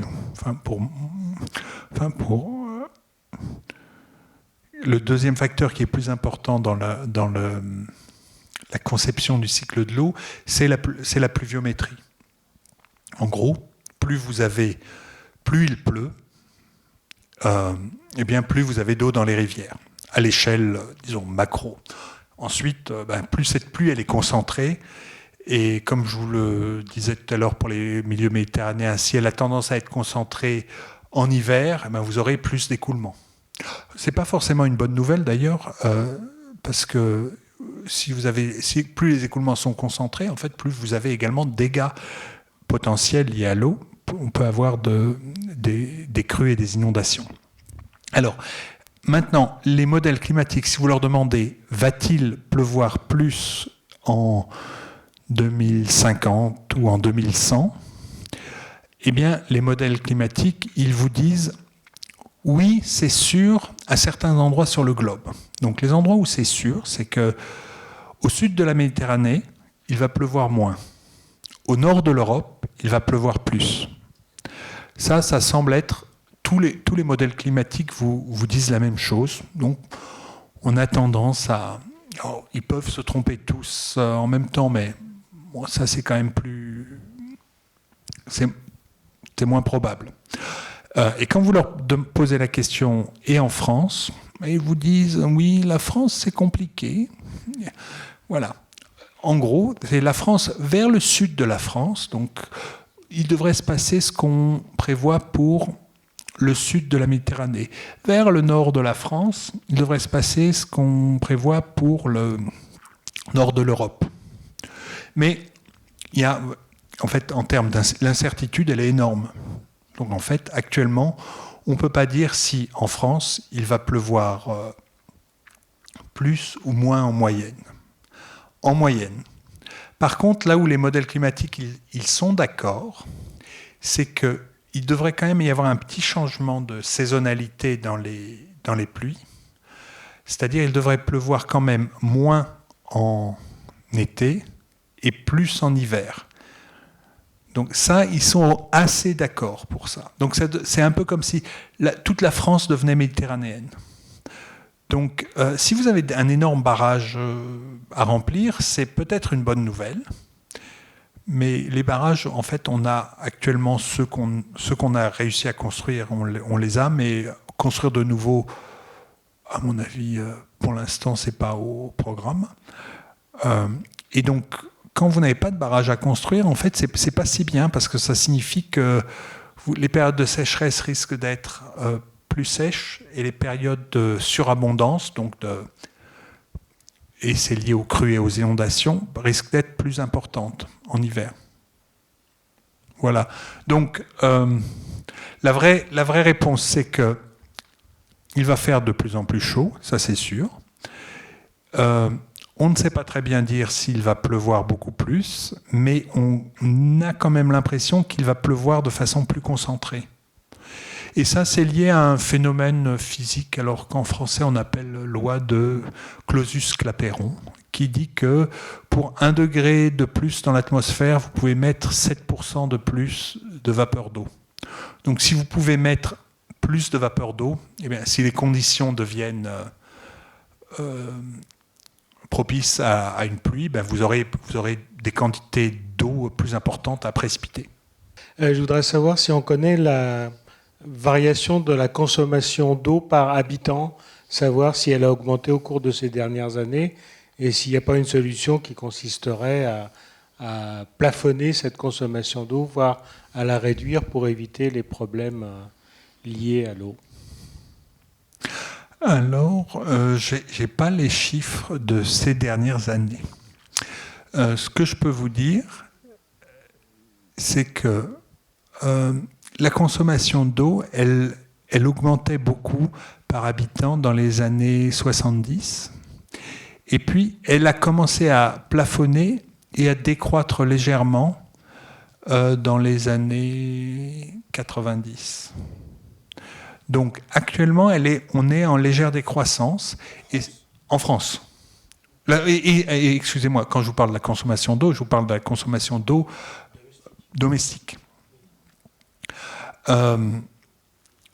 Mais la question en fait est de savoir est-ce que c'est la consommation comment est-ce que la consommation domestique se place par rapport aux autres consommations. C'était ma seconde question. Ça c'est votre seconde question. Mais le problème maintenant, c'est de dire que en fait les chiffres de consommation sont trompeurs parce qu'en fait pour l'eau vous avez toujours 2 chiffres. Donc, et il faut se méfier des chiffres qu'on vous donne. Vous avez le chiffre de prélèvement. ce que vous prenez dans la nature. Déjà, vous vous rappelez, je vous ai parlé des péniches et je vous ai dit que j'étais incapable de vous dire combien d'eau consommait une péniche. Donc on ne sait chiffrer de façon un peu précise que les quantités qu'on prélève. Pour les quantités prélevées, vous pouvez prélever, par exemple, 100 litres, amener 100 litres jusqu'à votre domicile, et en fait, est-ce que vous savez quelle est la quantité d'eau que vous perdez par évaporation? Parce qu'en fait, vous n'êtes pas au bord de la mer, et votre station d'épuration ne va pas rejeter l'eau en mer, elle va rejeter l'eau dans la Seine, et elle sera disponible pour d'autres utilisations à l'aval. Et donc, en fait, quand l'eau arrive chez moi, et elle repart sous forme d'eau usée, c'est peut-être entre 85 et 90% de l'eau qui repart. Donc en fait, ma consommation, je prélève 100, mais si je rends à la nature 90, finalement, j'utilise assez peu. Donc finalement, mon utilisation à moi, alors c'est vrai que c'est de l'eau pour la distribuer, il faut qu'elle soit de bonne qualité. En plus, je la distribue dans des conduites sous pression, donc il y a une consommation énergétique importante. Mais c'est peut-être pas ça le plus important. Donc l'utilisation en fait en France qui est la plus importante en termes de consommation, c'est-à-dire de transformation en vapeur, c'est celle de l'agriculture. En France, c'est à peu près la moitié de l'eau. C'est pas la moitié de l'eau prélevée, mais c'est de la moitié de l'eau consommée, transformée en vapeur qui est utilisée par l'agriculture. Et ça, c'est en France où l'irrigation n'est pas si développée que ça. Et ensuite, vous avez les grands pays du monde, la Chine, l'Inde, etc. C'est de l'ordre de 80 ou 85% de l'eau qui alimente l'agriculture. Donc finalement, les problèmes d'eau à l'échelle mondiale sont des problèmes essentiellement agricoles. Sauf que bien sûr, ce n'est pas la même qualité de l'eau. Vous n'avez pas besoin d'eau potable pour irriguer des champs. Et puis, vous pouvez même irriguer avec de l'eau un peu salée. Et puis, de toute façon, si vous avez les problèmes, l'alimentation, c'est quand même un grand problème. Il faut d'abord boire, mais immédiatement après avoir bu, il faut manger. Et ensuite, voilà. En fait, donc, pour vous dire ça, pour vous, je ne sais pas si j'ai répondu à ça, mais alors, comment plafonner l'eau d'irrigation dans des pays qui ne sont pas autosuffisants et qui importent une grande partie de leur blé. Qu'est-ce que je peux faire, moi gouvernement égyptien, qui importe du blé russe et ukrainien? Je vais pas faire des économies d'eau. Il faut faire cesser la guerre. Oui, il faut cesser la guerre, vous avez raison, mais il faut commencer par ça. On entend souvent parler de déficit hydrique. Qu'est-ce que ça veut dire exactement? Quelles sont les conséquences? Le déficit, c'est pas très simple à définir. On peut dire parfois que, comme si on revient à ma carte, voilà. Souvent le déficit hydrique, on le définit par rapport à une norme de quantité d'eau par an et par habitant.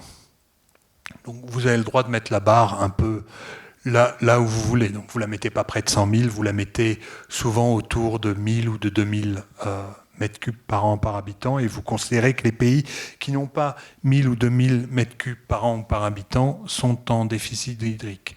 Mais en fait, quand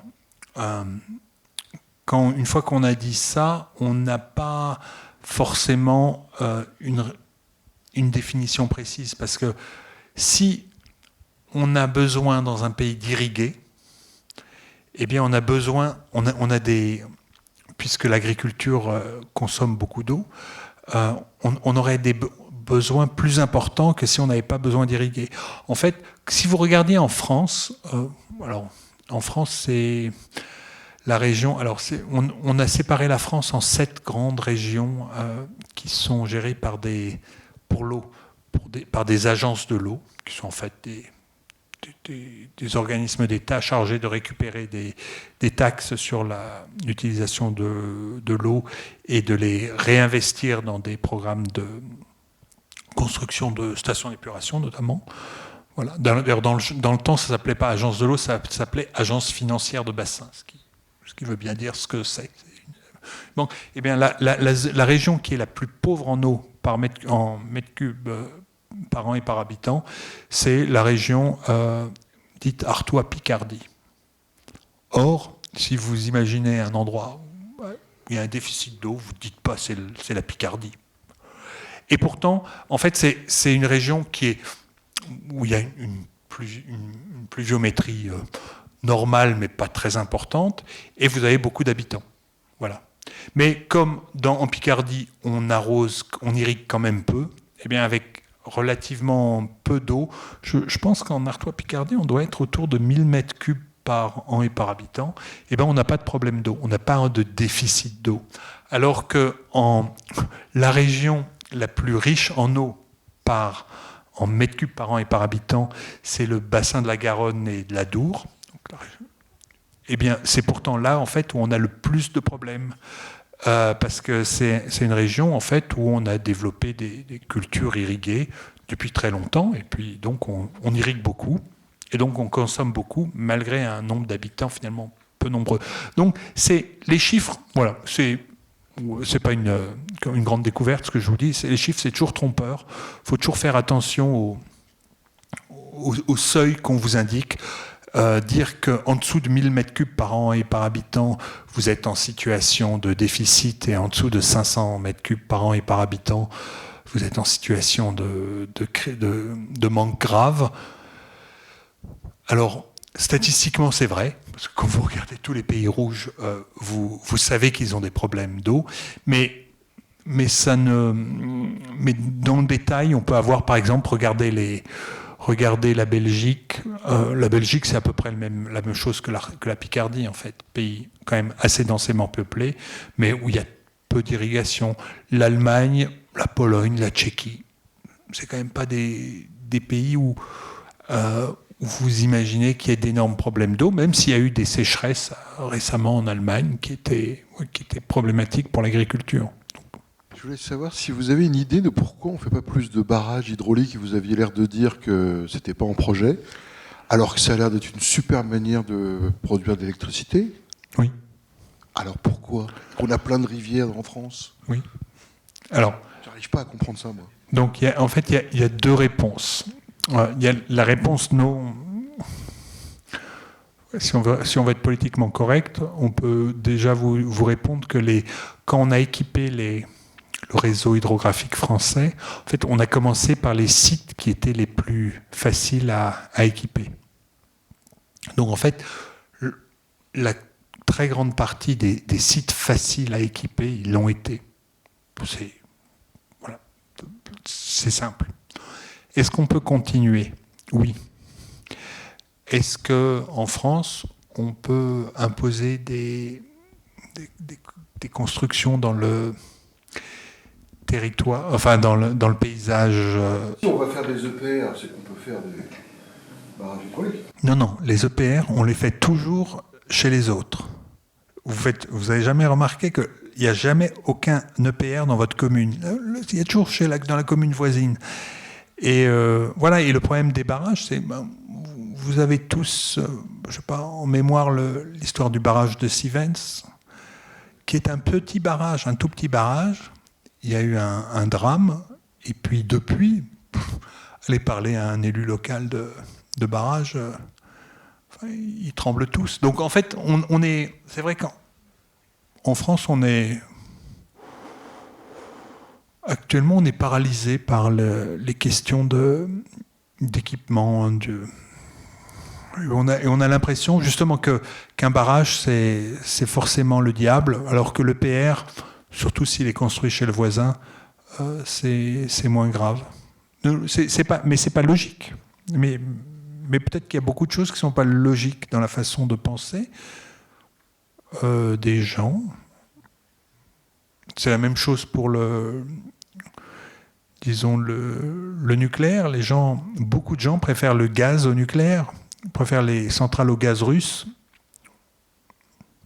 Je ne suis pas en train de faire de la politique, et puis mais les Allemands, voilà, non, ne parlons pas de la France. Les Allemands, ils ont fermé leurs centrales nucléaires et rouvert de gigantesques mines de lignite. La lignite, c'est même pas du charbon, c'est le charbon le plus dégueulasse qu'on puisse imaginer. Mais non, mais ça les choquait pas. C'est pas logique. Qu'est-ce qui fait peur dans les barrages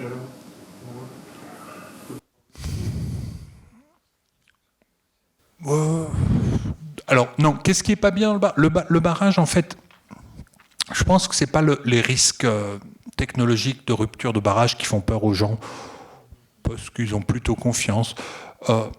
D'un point de vue écologique, le fait actuellement la doctrine, c'est que c'est la liberté de circulation des organismes vivants qui permet le meilleur état écologique.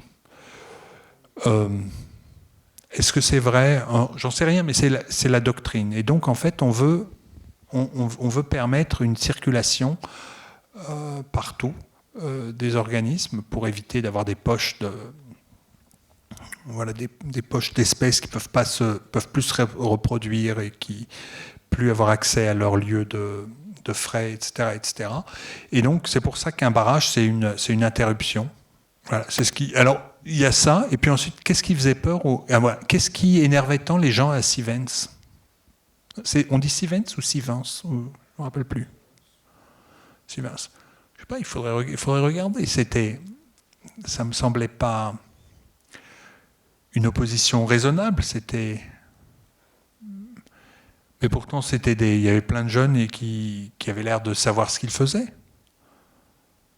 Et on pouvait aller leur dire, mais vous n'êtes pas raisonnable. Peut-être que personne n'a essayé de leur dire, venez, n'a essayé de leur parler. Je ne sais pas. J'imagine qu'on a essayé de leur parler.